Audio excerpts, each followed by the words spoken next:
What is Gearbox working on? And how is that going to affect any developers that might be interested in their future projects? Tune in and find out.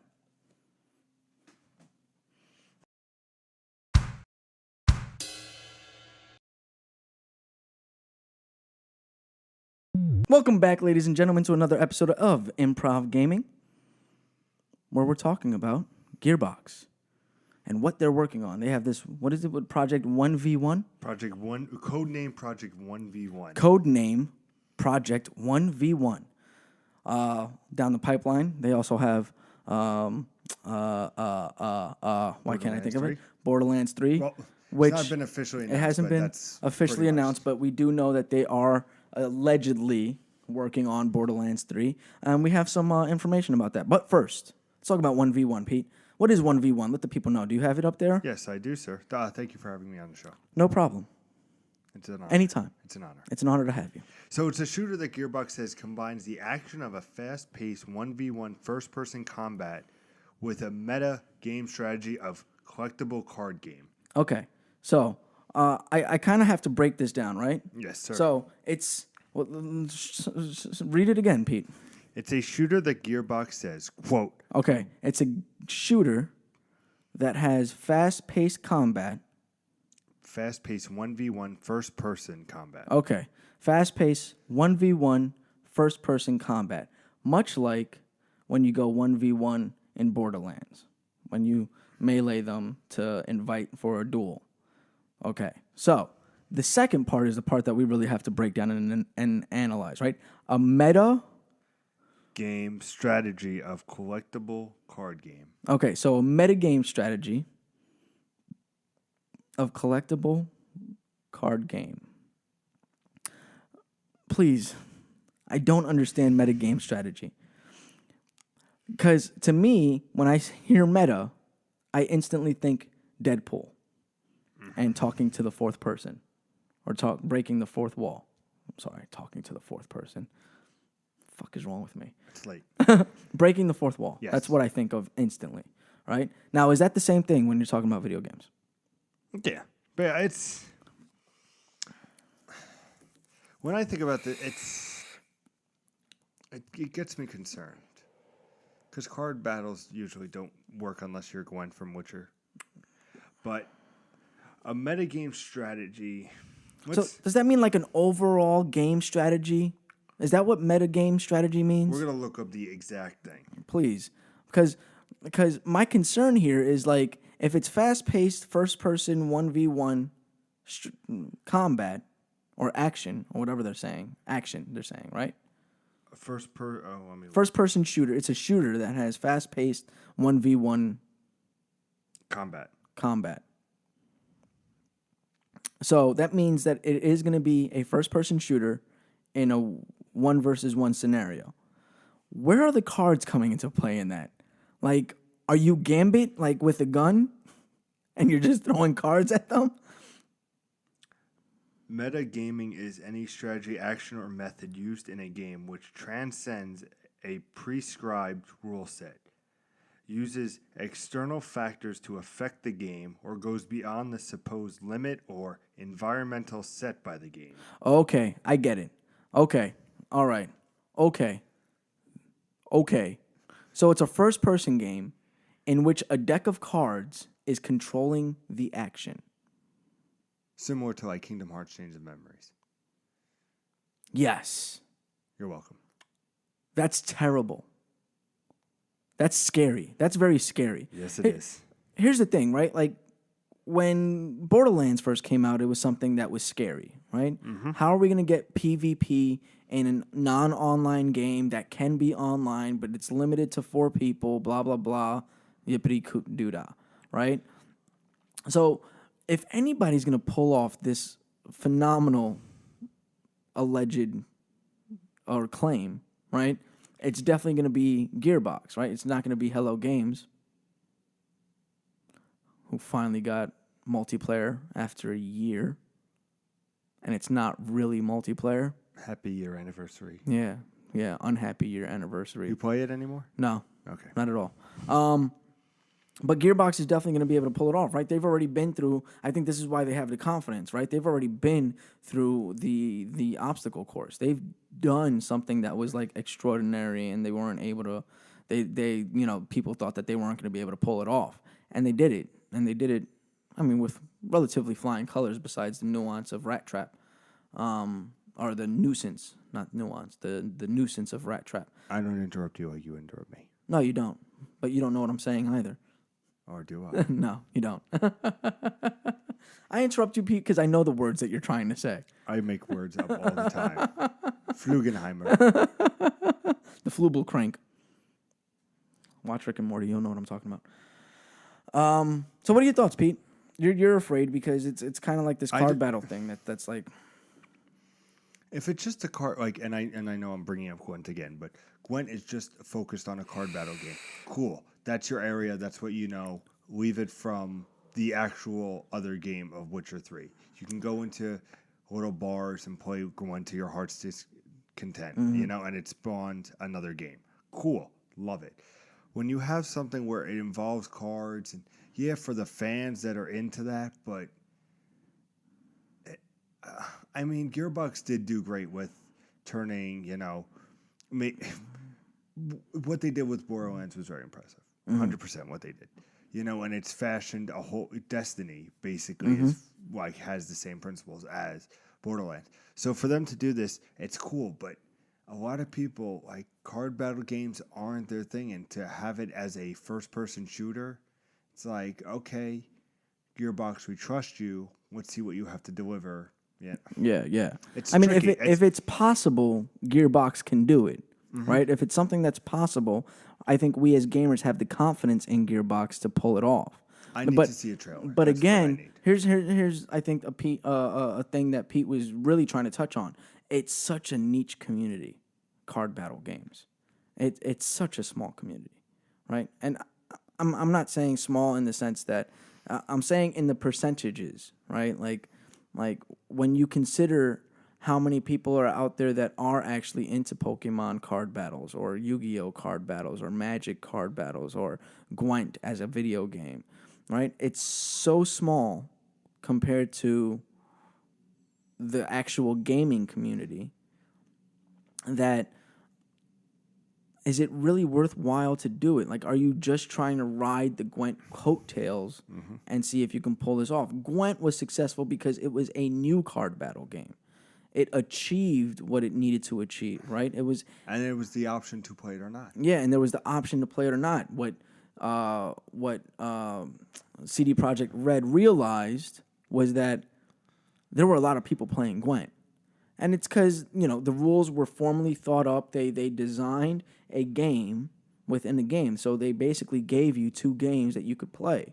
And it's just, it's one of the, it's and I hate to steal a phrase from you. It's one of those things where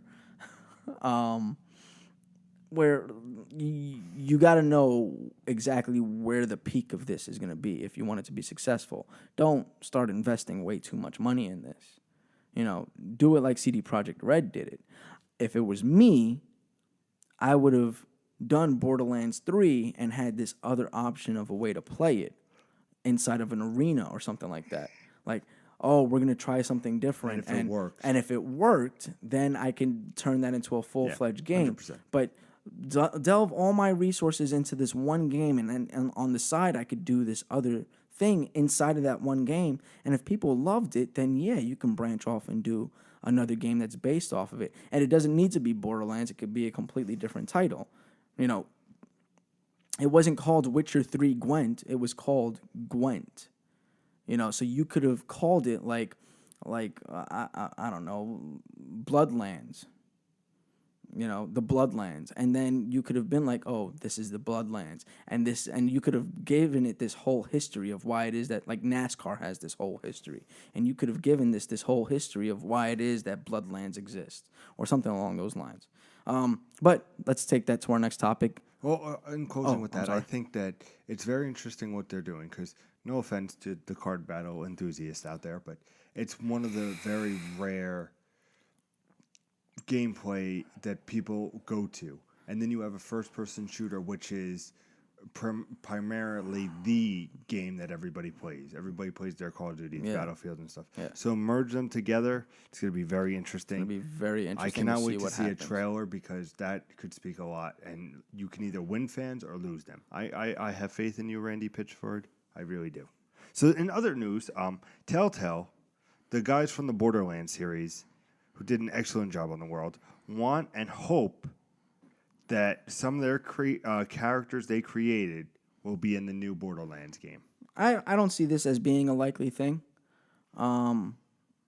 because nothing that Telltale does, except for their own IPs, obviously, is necessarily canon, right?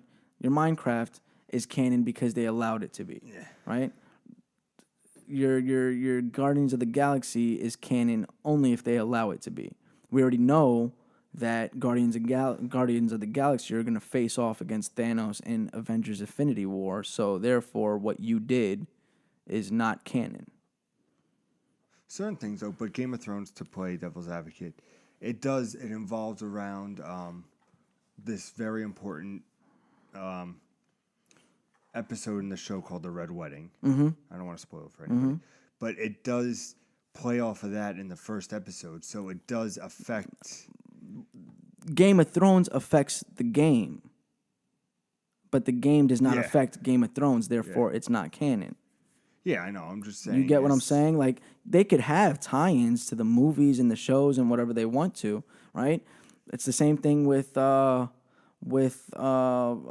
of S.H.I.E.L.D. Agents of S.H.I.E.L.D. is always mentioning what's happening in the movies, but the series itself is not considered canon.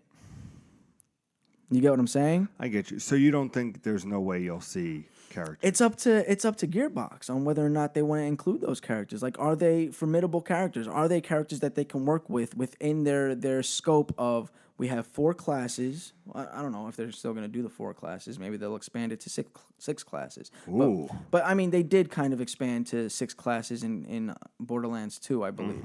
So if they're gonna expand to different classes, I don't know anything about the Tales of Borderlands? Yeah, I don't know anything about it. Great. I don't that doesn't help me with what I'm saying.